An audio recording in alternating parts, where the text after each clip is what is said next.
Ang Pilipinas? Siguro magulo rin iyan, hindi naiiba sa Vietnam at Indonesia. Ang linyang ito ay lumabas sa aking bibig habang kami ay nasa eroplano, puno ng pagod ang puso ko.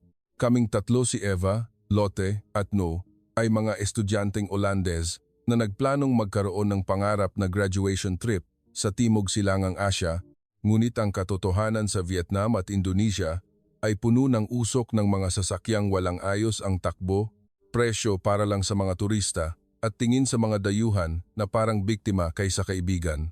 Nang bumababa na ang eroplano patungo sa Maynila, hindi kami nasasabik. Isang ideya lang ang paulit-ulit sa isip namin.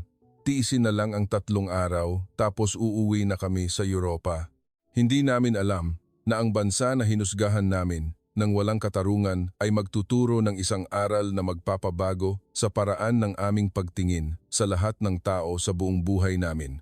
3 araw bago bumaba ang eroplano sa Maynila, hindi kami nasa kalangitan ng Pilipinas kundi nakikipag-upakan sa maalikabok na kalsada ng Hanoi.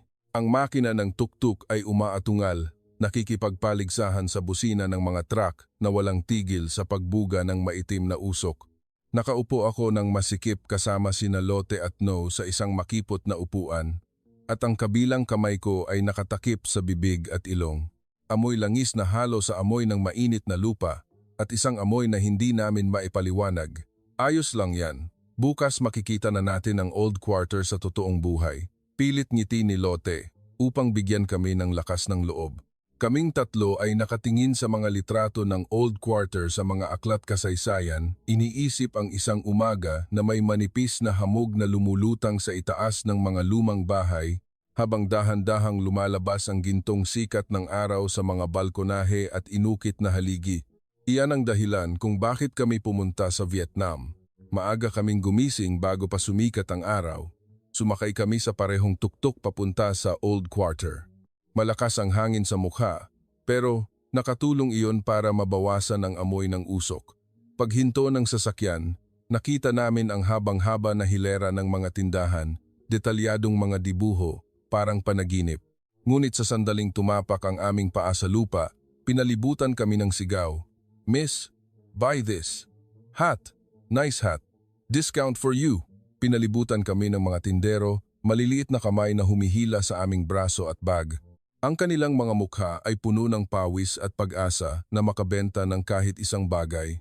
Naiintindihan namin na kailangan nilang kumita, ngunit bawat hakbang na ginagawa namin ay parang kailangan naming lusutan ang isang pader ng panghihikayat. Kaya naman, ang ganda ng mga lumang arkitektura ay nababalutan ng isang sapin ng kaguluhan na hindi namin sanay. Nang pumasok kami sa loob, nagsimula ngang huminahon, ngunit sa mga sulok ay may mga lumang bote ng tubig na nakatago at mga plastic bag na nakakabit sa mga ugat ng puno. Tumingala ako sa matataas na gusali, tapos yumuko at nakita ang basura sa ilalim ng aking paa. Isang kakaibang pakiramdam ang naghalo ang paghanga at ang panghihinayang. Nang pabalik na, naghihintay ang parehong tuktok. Ngumiti ang driver, pero nang sabihin namin ang patutunguhan, sinabi niya ang presyo na halos doble ng presyo namin kaninang umaga. Hindi yan ang presyo kaninang umaga, magalang na tanong ni No. Tumawa lang siya at maikling sumagot. Hindi pareho ang presyo sa umaga at sa ngayon.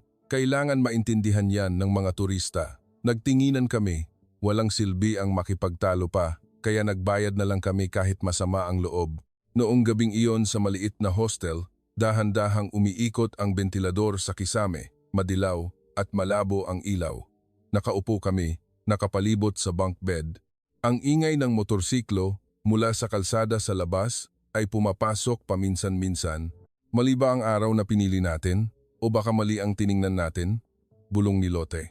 O baka masyado lang tayong mataas mag-ekspektasyon? Sagot ko, kahit hindi ako sigurado sa sarili ko. Matagal na nanahimik si No bago dahan-dahang nagsalita. Alam namin na mahirap ang sitwasyon ng bansa nila, pero nakakapagod talaga kapag tiningnan ka lang na parang lakad-lakad na pitaka. Kinabukasan, nagdesisyon kaming mamasyal sa lokal na palengke, umaasang maramdaman ang totoong buhay ng mga tao sa halip na tumingin lang sa mga lumang gusali. Ang palengke ay puno ng kulay, mga kakaibang prutas na nakasalansan na parang bundok, at mga sariwang karne na nakabitin sa kawit. Ang amoy ng mga pampalasa na halo sa amoy ng dugo at mabahong tubig ay nagpilit sa akin na pigilin ang paghinga paminsan-minsan. Ang daan ay napakakitid na halos balikat sa balikat kami sa bawat hakbang. Sinubukan namin ang isang lokal na pagkain mula sa tindahan na sa tingin namin ay pinakamaraming tao. Kumukulo ang sabaw sa uling, mukhang napakatotoo. Ngunit pagkalipas ng ilang oras, nagsimulang kumirot ang aking tiyan, naghanap ako ng palikuran ng biglaan. Ang kahihiyan at sakit ay nagpabagsak sa romansa ng salitang kumain ng lokal sa loob lang ng isang hapon. Nang hapon, lumabas ulit kami sa hostel. Isang maliit na batang lalaki ang lumapit na may hawak na tumpok ng postcard sa kamay. "Please, sister, buy one," sabi niya sa Ingles na may punto. Tiningnan ko ang kanyang mga mata at lumambot ang puso ko. Kumuha ako ng pera para bumili. Ngunit biglang tumakbo ang 2 o 3 bata, nag-aalok ng mga brochure at dahon, pilit na nagsasalita ng sabay-sabay. Ang amoy ng pawis, ang init, at ang tingin mula sa mga matatanda na hindi kalayuan na nakatitig na parang tinatantya kung kailan kami muling lulambot ay nagpasikip sa aking paghinga. Naglagay ako ng isang bayarin sa kamay ng bata nang hindi man lang pumipili ng postcard at nagmadaling umalis sa palibot. Tumulong ba kami sa kanya o ginagawa lang namin na maging dependent siya sa ganitong pagbebenta? Ang ideyang ito ay biglang sumulpot at lalo akong nakaramdam ng pagkakasala. 3 araw sa Vietnam ang dumaan ng mabagal ngunit mabigat. Gabi-gabi, umuwi kami sa aming tinutuluyan na may damit na puno ng pawis, sapatos na may alikabok at puso na parang kinakaskas ng paunti-unti.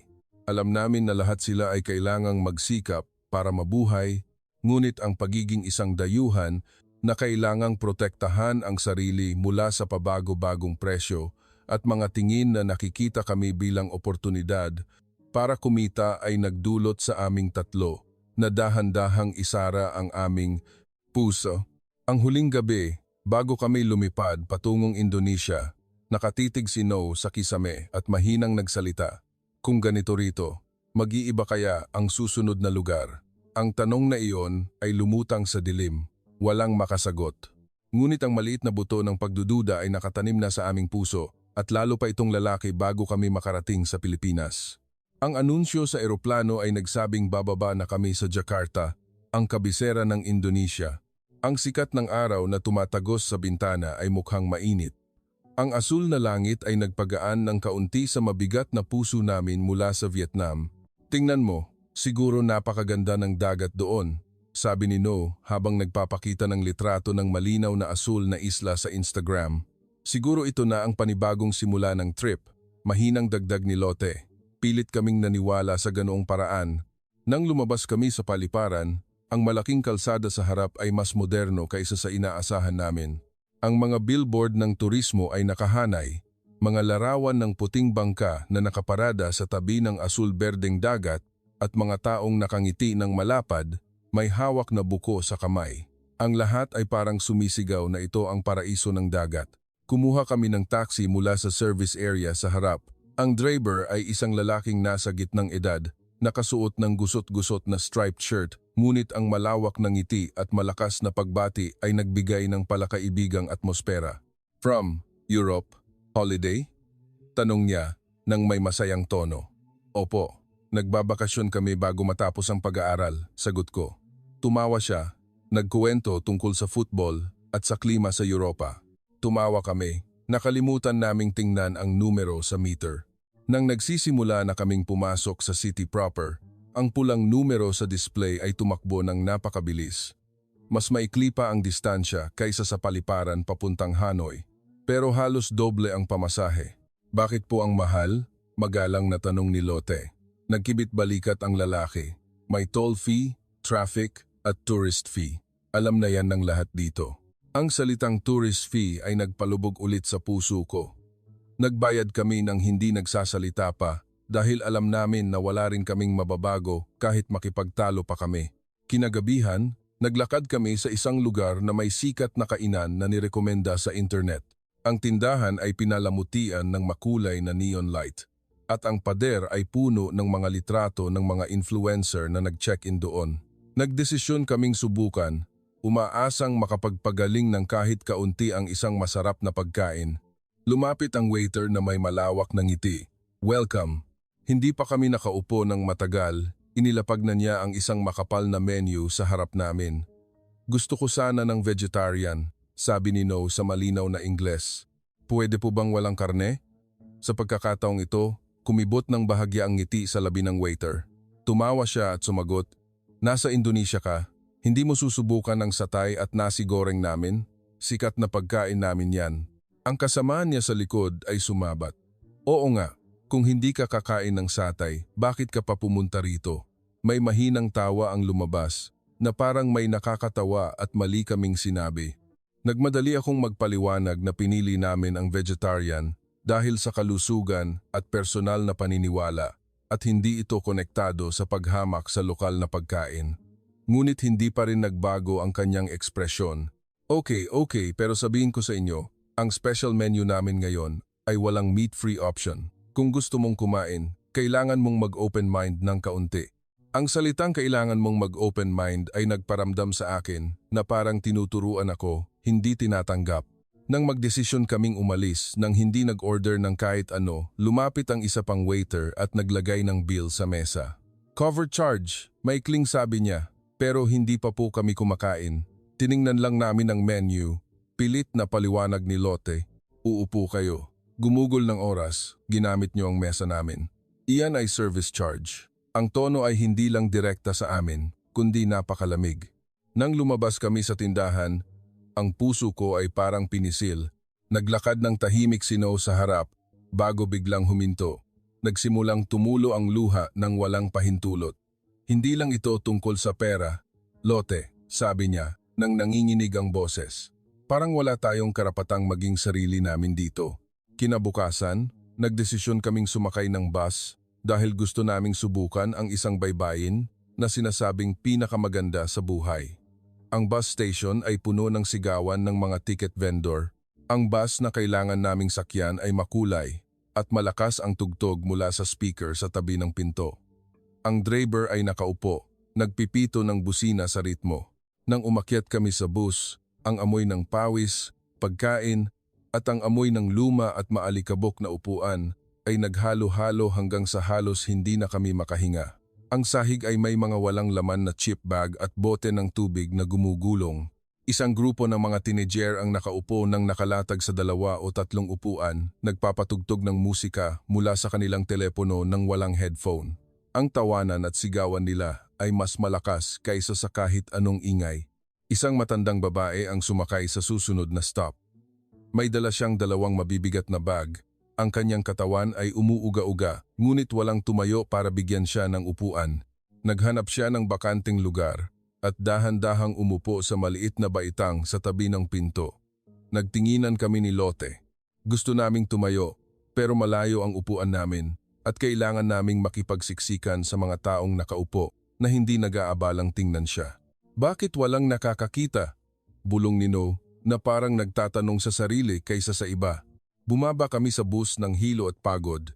Halos nakalimutan namin na ang layunin namin ay hanapin ang pinakamalinaw na dagat sa buhay namin.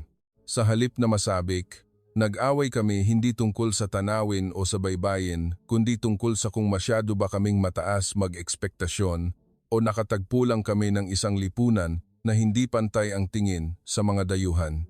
Noong gabing iyon, tahimik kaming nakaupo sa isang medyo mahal na kwarto na nabook namin ng maaga. Ang dilaw na ilaw ay nagpatingkad sa lahat. Siguro ganito talaga ang Timog Silangang Asya, dahan-dahang sabi ni Lotte. Baka tayo lang ang mga batang taga-Europa na pilit na naghahanap ng pangarap sa isang lugar na hindi ginawa para sa atin, sagot ko. Hindi sumagot si No. Isinara lang niya ang kurtina at tinalikuran kami, pero nakita ko ang balikat niyang bahagyang nanginginig. Hindi namin alam na ang malupit na paghusga namin sa buong rehiyon ay babaligta rin sa loob lang ng ilang araw sa lupaing inakala naming hindi na naiiba. Ang pangalan nito ay ang Pilipinas. Isang tunog ng ding ang narinig sa eroplano, kasabay ng anunsyo na magsisimula na kaming bumaba patungo sa Maynila. Umilaw ang seatbelt sign sa buong hilera. habang ang kalangitan sa labas ay nagsimulang maging kulay light orange ng isang hapon sa Asya. Kinuha ni No ang kanyang telepono at binuksan ang ticket booking app ng nagmamadali. Mag-book na kaya tayo ng flight pabalik sa Amsterdam mula Maynila? Kung suwertehin, baka may bakanteng flight bukas. Tiningnan ni Lotte ang maliit na screen na walang tigil sa paglo-load at mahinang umiling. Walang masyadong net sa eroplano at siguro napakamahal ng rebooking fee. Isinandal ko ang ulo ko sa upuan, pumikit ng malalim, hayaan na. Tiisin na lang natin ang 3 araw. Hindi rin naiiba ang Pilipinas sa mga naranasan na natin. Ang linyang ito ay lumabas kasabay ng isang mahabang pagbuntong hininga na parang ito na ang hatol sa buong bansa mula sa isang taong hindi pa nakakatapak sa lupa nito. Ang eroplano ay lumapag ng mas malambot kaysa sa inaakala namin. Sinundan namin ang ibang pasahero sa mahabang connecting path. Ang unang nakita namin ay ang sahig na tile, napakakinis, malinis, na makikita namin ang refleksyon namin. Ang kisame ay mataas, maliwanag ang puting ilaw, hindi ang madilaw na ilaw na nakasanayan namin sa 2 nakaraang bansa. Ang tahimik, bulong ni Lotte sa malaking bulwagan na puno ng mga taong naglalakad, ngunit walang sigawan, walang reklamo. Ang ingay ng mga maleta na hinihila at ang mga announcement lang ang maririnig. Ang pila sa immigration ay mahaba na parang isang ilog ng tao, ngunit lahat ay nakatayo ng maayos, may malinaw na tape na naghihiwalay. Walang nagtatangkang sumingit, walang nanunulak. Halos hindi namin narinig ang iyak ng bata o ang reklamo ng tao. Tiningnan kami ng opisyal ng immigration sa likod ng kanyang salamin, ngumiti ng bahagya at nagmano ng kaunti. Mabuhay po. Maligayang pagdating po. Ang boses sa Ingles na may bahagyang puntong Filipino ay nagpakalma sa aming puso nang hindi namin namalayan. Pagkatapos naming kunin ang aming mga bagahe, nagdesisyon kaming dumaan muna sa palikuran bago lumabas sa syudad. Ang mabigat na pinto ay itinulak. Sa loob ay may malalaking salamin na nakahanay, maliwanag, malinis, walang mantsa ng tubig, walang tumpok ng tissue sa sahig. Isang mahinang amoy ng panlinis ang lumulutang. Sa halip na amoy na nakasanayan namin, ang babaeng naglilinis na nakasuot ng light-colored uniform ay nakatayo sa isang sulok. Hindi niya kami tinitigan, hindi siya nagmamadali. Ngumiti lang siya ng kaunti at yumuko, nagpatuloy sa pagpunas ng counter na para bang sinasabi niya na malinis ang kwartong ito dahil kailangan itong maging malinis, hindi dahil may nag-utos sa kanya. Tumayo ako at tiningnan ang sarili ko sa salamin ng matagal. Bigla kong naisip ang linyang sinabi ko sa eroplano, hindi rin naiiba ang Pilipinas. Ngayon, parang ang salitang iyon ay masyadong mahina at masyadong bastos. Nang lumabas kami sa arrival hall, dumiretso kami sa tourist information counter. Malinaw ang nakasulat sa Ingles, information. Isang babae ang nakatayo sa likod ng counter, maayos ang pagkakatali ng buhok, nakasuot ng dark blue suit. Paumanhin po. Paano po kami makakarating sa area malapit sa Makati? Anong tren po ang sasakyan namin? Subok kong tanong. Tumingala siya, ngumiti ng natural, bago nagmano ng kaunti. Makati po ba? Saan po banda? Kung galing po sa airport, pwede kayong sumakay ng airport loop tapos mag-MRT po kayo. Iguguhit ko po ang mapa para sa inyo. Kinuha niya ang papel at iginuhit ang ruta ng paisa-isa. Nilagyan niya ng bilog ang istasyon na kailangan naming babaan, nagbago ng kulay ng panulat sa transfer point at isinulat ang numero ng istasyon sa madaling basahin na sulat kamay. Kung natatakot po kayong maligaw, tandaan niyo po ito. Pwede po bang magpatulong? Ang mga Pilipino po, handang tumulong, sabi niya habang mahinang tumatawa. Ang salitang handang tumulong ay nagpilit sa akin na mahigpit na hawakan ang aking kamay, na para bang gusto ng puso kong maniwala ngunit natatakot pa ring mabigo ulit. Nang makarating kami sa istasyon malapit sa maliit na hotel sa lugar ng Makati, hinila namin ang aming mga bagahe sa isang eskinita na puno ng mabangong amoy ng pagkain mula sa mga food cart. Ang mainit na ilaw mula sa maliliit na coffee shop at ang mahinang tawanan ng mga lokal na tao. Huminto kami sa harap ng isang pinto na may salamin at kahoy, nakasulat sa karatula, Boutique Hostel. Pagkabukas ng pinto, isang lalaking mga 30 anyos, nakasuot ng light-colored shirt, ang nagmadaling lumapit sa amin. Malawak ang ngiti niya, ngunit malumanay ang tingin. Magandang gabi po. Maligayang pagdating po, nagmano siya ng kaunti bago kinuha ang mga bagahe mula sa aming kamay at inilagay. Habang nagpapa-check-in siya, huminto siya at tumingin sa amin sandali. Tapos nagtanong, "May itatanong lang po ako. Mayroon po ba sa inyong tatlo ang vegetarian o hindi kumakain ng ilang uri ng karne? Para po bukas, maihanda namin ng tama ang almusal." Tumahimik kami sandali na parang huminto ang oras sa lobby. Ang malamig na tunog ng aircon ay mahinang narinig habang ang alaala ng restaurant sa Indonesia ay bumalik sa aming isip. "Kaming tatlo po," mahinang sagot ni No. Tumango ang lalaki na parang ang sagot na ito ay ang pinakakaraniwan sa mundo. "Mabuti po. Maraming vegetarian restaurant dito sa lugar. Kukuha po ako ng mapa at bukas may vegetarian corner po kami sa hostel para sa inyo. Huwag po kayong mahihiya." Ang salitang "huwag po kayong mahihiya" sa Ingles na may puntong Filipino ay biglang nagpainit sa aking tenga.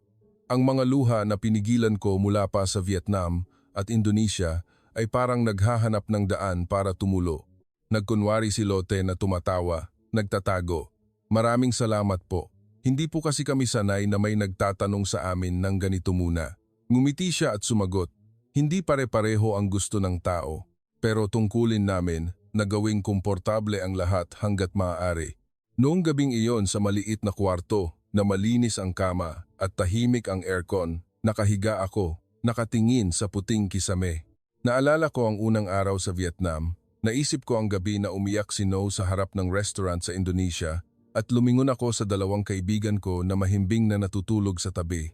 Hindi namin alam kung ano ang mangyayari sa Maynila bukas, ngunit may isang bagay na nagbago na. Hindi lang ito ang sahig ng paliparan na mas malinis kaysa sa inaakala namin, hindi lang ito ang palikuran na walang amoy, kundi ito ay ang maliit na pakiramdam sa puso ko na bumubulong.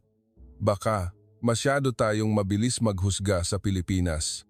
Ang unang umaga sa Maynila, ang sikat ng araw ay tumagos sa manipis na kurtina sa kwarto.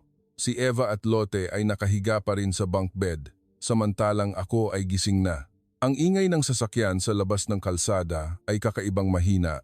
Hindi ito kagaya ng gulo na inakala namin. Nang bumaba kami, ang amoy ng kape at bagong lutong tinapay ay lumulutang. Ang parehong may-ari ng hostel ay nag-aayos ng breakfast corner.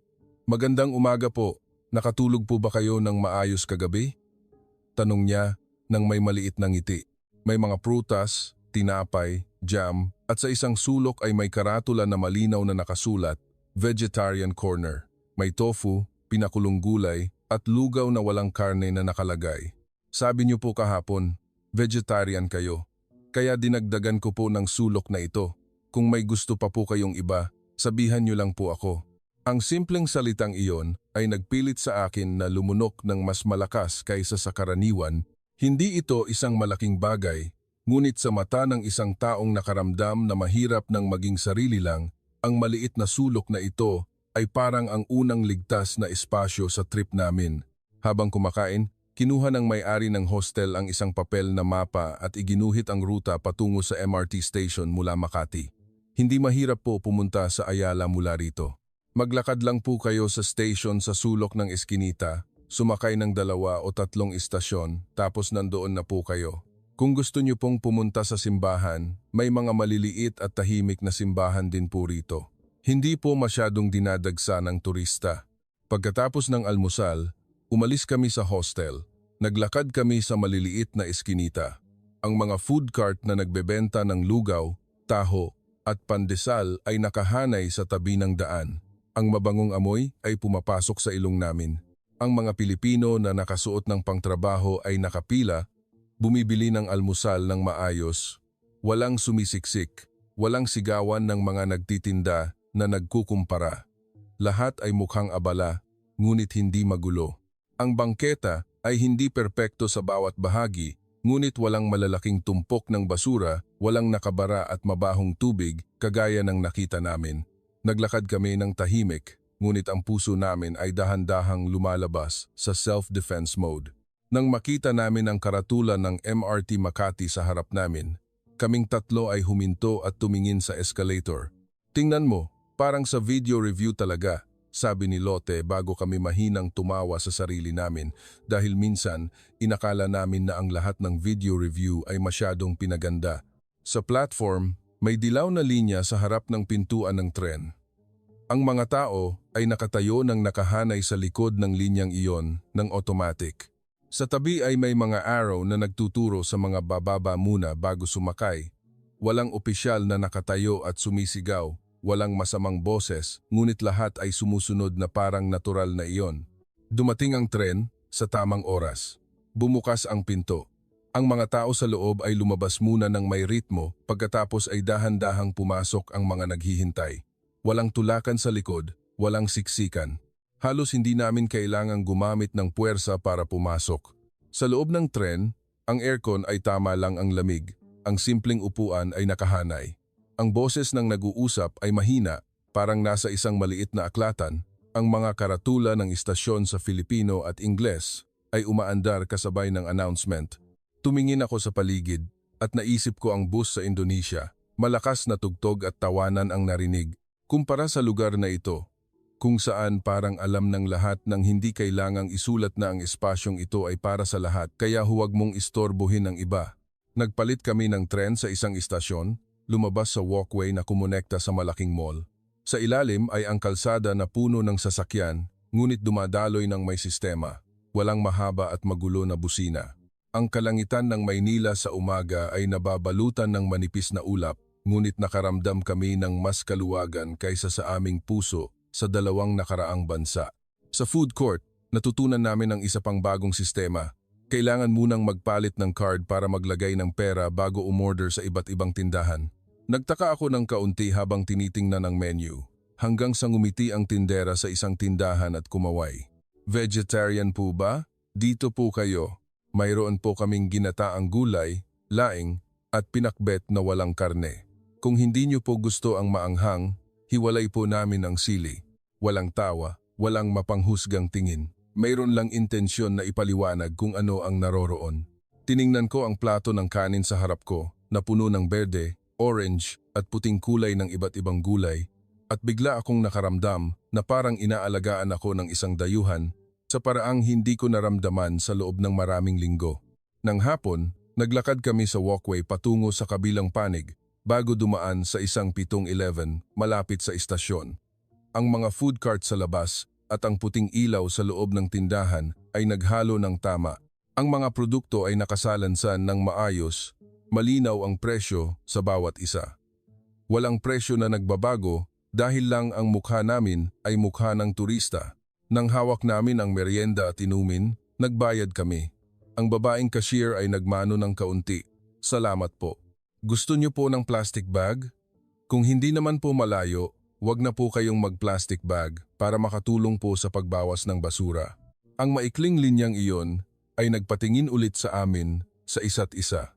Nakita namin ang salitang galang at pag-iisip sa iba na nakatago sa simpleng tanong tungkol sa plastic bag. Nang gabi, sumakay kami ulit ng MRT pabalik sa Makati. Ang ilaw sa tabi ng kalsada ay tumatagos sa salamin ng parang mga linya. Ang ilang tao sa tren ay nakapikit.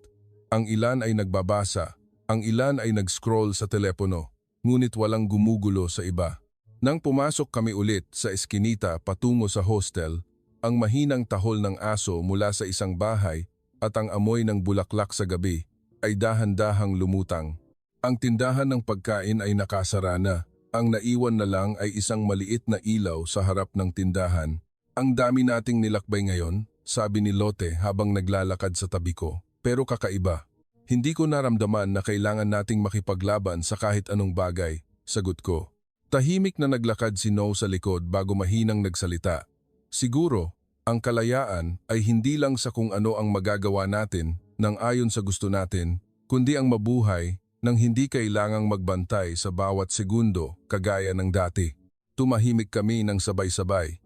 Sa loob ng bawat isa, alam namin na ang araw na ito ay hindi lang isang tourist day sa isa pang kabisera, kundi isang araw na nagparamdam sa amin na mayroon pa ring sulok ang mundo kung saan ang mga tao ay pwedeng maglakad nang malapit nang hindi inaapakan ang sugat ng isa't isa.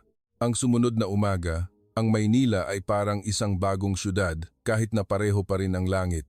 Nagkasundo kami na hindi kami pupunta sa mall o sa mga sikat na lugar, kundi susubukan naming maglakad sa eskinita sa likod ng hostel. Ang may-ari ng hostel ay nagrekomenda ng isang maliit na simbahan, sabi niya. Hindi raw ito sikat, pero doon daw talaga nagpupunta ang mga tao sa lugar. Kaming tatlo ay naglakad sa tabi ng mga lumang bahay na kahoy at mga apartment building. Ang mga nagtitinda ng taho ay nakatayo sa harap ng mga lumang sari-sari store. Nang lumiko kami ng kaunti, lumabas ang isang maliit na karatula ng simbahan. Ang faded na kahoy na pinto ay nakabukas ng bahagya. Hindi ito malawak sa loob, ngunit napakatahimik na maririnig ang tunog ng ibon sa puno. Ilang Pilipino ang dahan-dahang pumasok. Ang ilan ay may dalang bulaklak, ang ilan ay may dalang kandila. Hinubad nila ang kanilang sapatos ng dahan-dahan, yumuko ng kaunti bago umakyat sa hall. Walang ingay, walang tour guide na may dalang bandila. Mayroon lang tunog ng wind chime na nagbabanggaan ng mahina. Umupo kami sa kahoy na upuan sa gilid. Tiningnan namin ang isang matandang babae na nakaluhod, nagdarasal, nang may boses na hindi namin maintindihan, ngunit nakaramdam kami ng kakaibang kapayapaan. Sa isip ko, sumulpot ang ideya. Siguro ang tahimik na pananampalataya na kagaya nito ang nagpipigil sa magulong syudad na ito na huwag kainin ang mga tao ng tuluyan. Pagkatapos naming umalis sa simbahan, binuksan namin ang mapa sa telepono, balak naming pumunta sa isang maliit na cafe na ni-review ng mga lokal, ngunit ang internet signal ay nag-alangan. Ang mapa ay umikot-ikot, ayaw mag-load ng mga kalsada. Ang mga kalsada na dapat ay diretsyo, ay nagiging mga arrow na nagdadala sa amin sa maling eskinita. Ang sikat ng araw ay nagsimula ng uminit, ang pawis ay tumagos sa likod ko. Lumingon si No at nagtanong ng may pag-aalala, naligaw na naman ba tayo? Tumingin ako sa paligid. Ang nakita ko lang ay mga bahay, sari-sari store, walang kahit isang karatula sa Ingles. Ang alaala ng pagiging binalewala nang magtanong kami sa nakaraang bansa ay biglang sumulpot sa isip. Habang nakatayo kami at nag-aalangan sa harap ng isang maliit na tindahan ng ulam, isang babaeng nasa gitnang edad na nag-aayos ng mga plastic bag ng ulam ang lumingon. Tinitigan niya kami sandali bago ngumiti at nagtanong, "Naligaw ba kayo, mga anak? Saan ba kayo pupunta?" Ipinakita ko sa kanya ang telepono ko, ang pangalan ng cafe sa Ingles. Kinumutan niya ang kanyang noo sandali, tapos tumawa. "Ay, nasa likod lang pala yan, pero kailangan nyo pang umikot sa kabilang eskinita. Sige, ihatid ko na lang kayo sa dulo ng eskinita, baka malito pa kayo." Sinubukan naming tumanggi. "Huwag na po, kami na lang po, nakakahiya po." Ngunit umiling siya. "Hindi, mga anak, ang mga Pilipino, mahiyain talaga. Kung hahayaan ko lang ang mga dayuhan na malito ng ganyan, makakahiya rin sa sarili ko." Ang salitang makakahiya rin sa sarili ko ay nagpatawa sa amin. Naglakad siya ng dahan-dahan sa harap, nagpapaalala sa amin na mag-ingat sa mga motorsiklo sa sulok bago itinuro ang karatula ng maliit na puting kafe. "Ayan, nakarating na kayo. Magpahinga muna kayo, baka mainitan kayo." Nagmano kami sa kanya nang nagmamadali. "Salamat po, Aling. Mag-enjoy kayo, mga anak." Kumaway siya bago bumalik sa kanyang tindahan na parang walang nangyari. Sa maliit na cafe, umorder kami ng inumin, umupo at nagpahinga sa malamig na aircon ng matagal hanggang sa nagdesisyon kaming sumakay ulit ng MRT. Tumayo si Eva, kinuha ang kanyang backpack, ngunit sa sandaling lumabas kami sa harap ng tindahan, namutla siya. Ang bag ko, ang maliit na bag ko na may pasaporte at pera. Biglang bumaba ang puso ko. Huminto kami sa gitna ng kalsada na may ingay ng sasakyan. "Inilagay mo sa mesa, di ba?" sabi ni No. At halos tumakbo kaming tatlo pabalik sa cafe. Sa isip ko, ang mga masasamang larawan lang ang tumakbo. Nawawala ang pasaporte, kailangan pumunta sa embahada, hindi maribok ang tiket ng eroplano. Ang natitirang pera ay kailangan hatiin ulit. Lahat ay konektado sa mga karanasan namin na kung may nawala, tapos na. Ang pinto ng cafe ay itinulak ng mas malakas kaysa sa lahat ng oras. Lumingon ang parehong babaeng waiter nang nagulat bago ngumiti ng nakahinga. "Ang itim na bag po, di ba?" Iningatan po namin. Kinuha niya ang maliit na bag mula sa likod ng counter at inilagay sa mesa sa harap namin. Natakot po kami na baka magulat kayo kung bumalik kayo at wala na, kaya inilagay po namin dito. Hindi po namin binuksan ha. Nagmadaling buksan ni Eva ang zipper. Kumpleto lahat, pasaporte, card at pera. Mahigpit niyang kinagat ang kanyang labi bago tahimik na tumulo ang luha. Tinalukbungan ni Lotte ang mukha niya, samantalang ako ay nakaramdam na parang may bumara sa lalamunan ko. Maraming salamat po. Maraming salamat po talaga, paulit-ulit kong sinabi. Ngumiti lang ang waiter at sumagot. Walang anuman po. Napaka-importante po niyan. Ayaw po naming mawala. Buti na lang po at nakabalik kayo agad. Lumabas kami sa cafe ulit. Sa pagkakataong ito, hindi lang ang katawan namin ang gumaan, kundi ang puso namin ay gumaan ng malinaw. Parang may dahan-dahang nagdikit sa mga basag na piraso ng tiwala sa isa't isa. Kinagabihan, sumakay kami ulit ng MRT. Puno ng tao ang tren, ngunit hindi masikip. Ang upuan sa tabi ng bintana ay puno ng mga taong nagtatrabaho na mukhang pagod. Nang huminto ang tren sa isang istasyon, isang babaeng buntis ang sumakay. Ang kabilang kamay niya ay may hawak na mabigat na bag. Nagtinginan kami ni No bago umusog, naghahanda na tumayo. Ngunit biglang tumayo ang lalaking Pilipino na nakaupo sa tapat namin. Ngumiti siya ng kaunti sa amin at nagsabi, "Huwag na po kayong tumayo, ako na lang po." Pagkatapos ay lumingon siya sa babae at nagsabi, "Upo na po kayo." Nagmano ng mahina ang buntis. "Salamat po." Walang kumuha ng telepono para mag-video. Walang palakpakan, mayroon lang simpleng kabaitan. Tiningnan ko ang eksenang iyon at naisip ko na noong nasa bus kami sa nakaraang bansa, nakaupo kami ng tahimik dahil sa takot sa tingin ng ibang tao, takot na kung tatayo kami. Titingnan kami ng kakaiba. Dito, ang lahat ay kabaligtaran. Noong gabing iyon, umakyat kami at umupo sa rooftop ng hostel. Ang mainit na hangin ay humihip sa mabababang gusali sa Makati. Ang ilaw mula sa bintana ng mga bahay ay parang maliliit na tuldok sa lahat ng dako. "Ilang beses ba tayong natulungan ngayon?" tanong ni Lotte. Hindi ko na mabilang, sagot ko habang mahinang tumatawa. Tumingin si No sa kalsada sa eskinita. Ang kakaiba ay, ako rin mismo ang pumulot ng maliliit na basura na nakita ko sa bangketa nang hindi ko namamalayan kung kailan ko sinimulan. Tumahimik kami sandali bago dahan-dahang nagsalita si Eva. Siguro, hindi lang tayo ang nakakita sa kabutihan ng mga Pilipino, kundi ang kabutihan nila ang dahan-dahang nagbabago sa atin. At sa katahimikan sa rooftop noong gabing iyon, alam namin na ang bansa na hinusgahan namin sa eroplano ay dahan-dahang nagsusulat ng bagong kwento sa aming puso nang hindi kailangan ng mahabang paliwanag. Isang umaga bago ang araw ng pag-uwi sa Europa, nakaupo kami ng nakapalibot sa maliit na kainan ng hostel. Ang mapa ng Pilipinas ay nakalatag sa mesa. Dahan-dahang iginuhit ni Eva ang daliri niya mula Maynila pataas. "Subukan kaya nating pumunta sa labas ng syudad? Kahit isang araw lang puwede na." Narinig ito ng may-ari ng hostel. Ngumiti siya at itinuro ang isang maliit na tuldok sa mapa.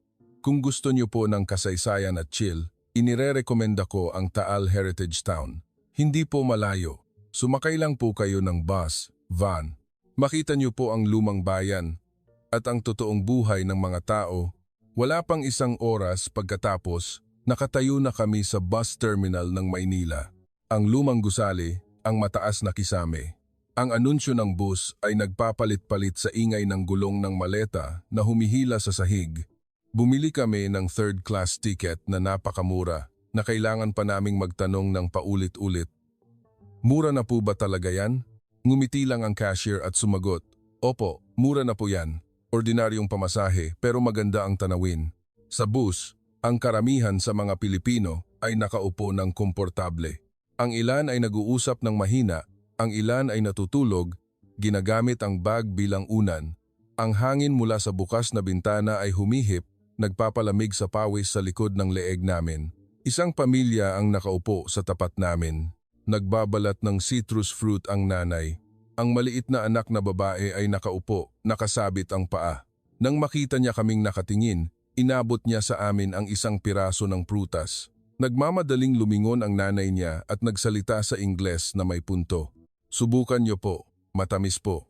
Nagpakita kami ng hiya ngunit ngumiti, tumanggap. Salamat po, at hinati namin. Ang lasa ay hindi lang tamis ng prutas, kundi parang may kahalong kabaitan. Nang makarating kami sa Taal, umupa kami ng bisikleta mula sa isang maliit na tindahan malapit sa istasyon. Ang tito ay nagtanong, "Marunong ba kayong magbisikleta, mga anak? May mga bahagi na maraming sasakyan. Dahan-dahan lang, ha?" Yumuko siya, inayos ang upuan para maging tama sa aming taas. Sinuri ang preno ng bawat bisikleta bago nagpaalala. Kung maligaw kayo o magkaproblema ang bisikleta, tumawag lang kayo sa akin. Nandyan ang numero ko sa papel. Nagbisikleta kami sa tabi ng mga lumang bahay na kahoy sa tabi ng ilog, dumaan sa mga lumang church ruin na nakatayo pa rin ng matayog. Ang langit noong araw na iyon ay mas malinaw kaysa sa lahat ng araw mula nang dumating kami sa Timog Silangang Asya. Ang hangin ay humihip, nagdadala ng amoy ng lupa at damo. Iba sa amoy ng malaking syudad. Habang nag-enjoy kami sa tanawin sa gilid, si Lotte, na nagbibisikleta ng kaunti sa harap, ay aksidenteng sumabit ang gulong sa gilid ng bangketa. Nawalan ng balanse ang bisikleta at bumagsak sa gilid. Malakas na ingay ng bakal na tumama sa lupa ang narinig, kasabay ng maikling sigaw niya. "Lotte!" Nagmadali kaming tumigil sa pagbibisikleta at tumakbo palapit. Ang tuhod niya ay galos, dahan-dahang tumutulo ang dugo. Puno ng alikabok ang kamay niya. Namutla ang mukha niya, ang mga mata ay puno ng takot. Hindi lang dahil sa sakit, kundi dahil sa alaala ng pagiging binaliwala sa nakaraang bansa ay bumalik. Tumingin kami sa paligid ng nagmamadali, hindi alam kung ano ang gagawin.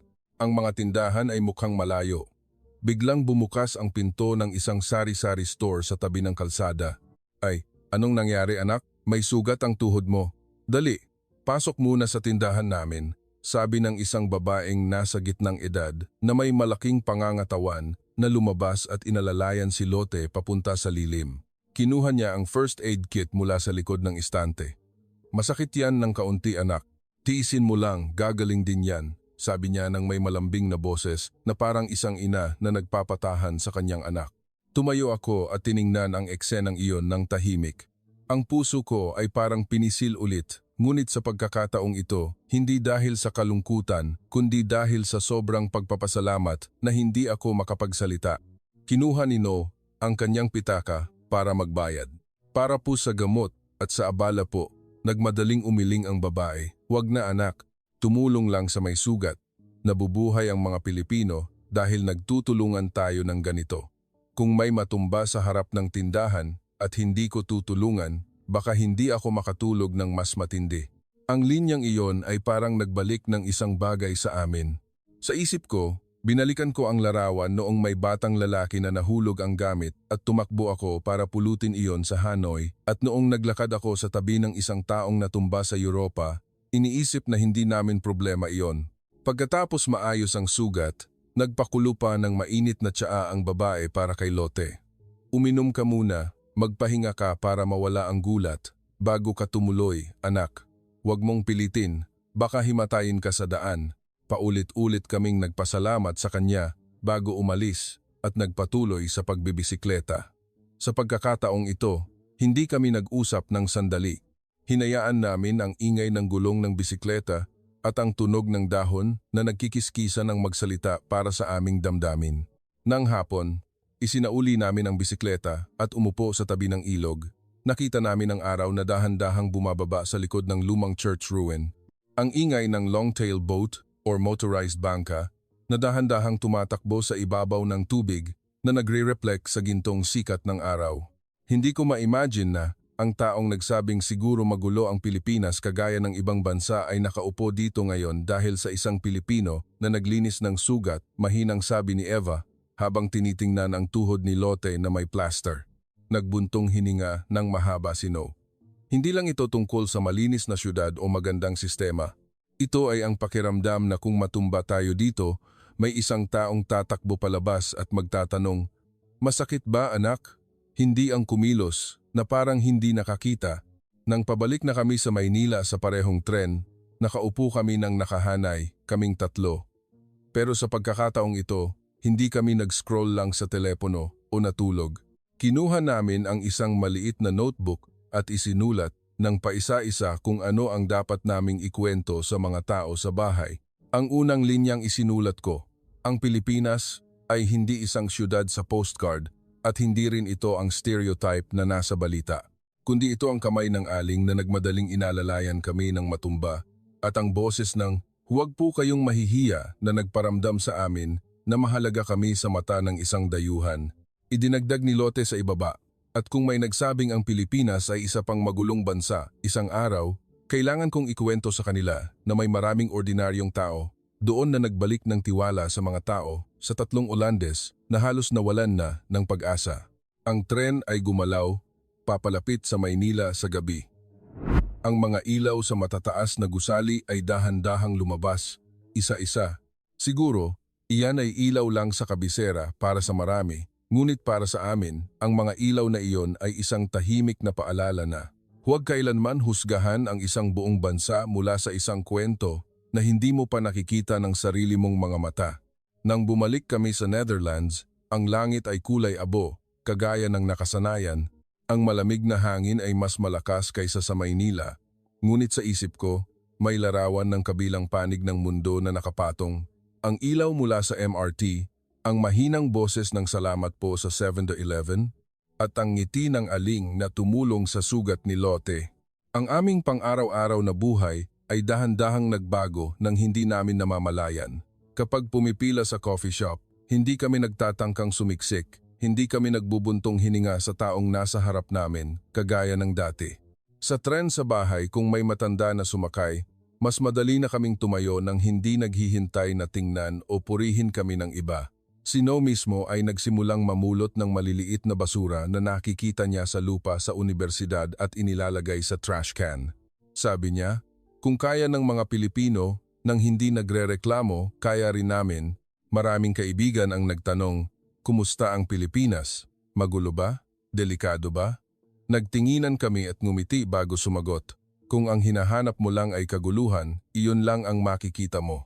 Pero kung magbubukas ka ng puso, at titingnan mo ng maigi ang mga tao, makikita mo ang isang bansa na nagtuturo sa iyo na maging magalang sa iba hanggang sa bumalik ka at mas mahalin mo ang sarili mong bansa. Ang Pilipinas ay nagturo sa amin na ang kalayaan ay hindi ang gumawa ng kahit anong gusto mo, kundi ang mabuhay sa isang syudad kung saan hindi sinasaktan ng tao ang isa't isa dahil sa pagiging makasarili. Nagturo ito sa amin na pahalagahan ang mga simpleng salita kagaya ng walang anuman po, tutulungan ko na lang po. At kung gusto nyo pang makarinig ng mga kwento na kagaya nito mga kwento tungkol sa isang bansa na maraming hindi nakakaintindi, ngunit puno ng mabait na puso, mag-subscribe po kayo sa aming channel. Mag-like, mag-comment at magbago ng pananaw. At baka matuklasan mo na mayroon pa ring magandang sulok ang mundo na naghihintay na makita natin ng sarili nating mga mata, higit pa sa kwento na naririnig natin sa balita.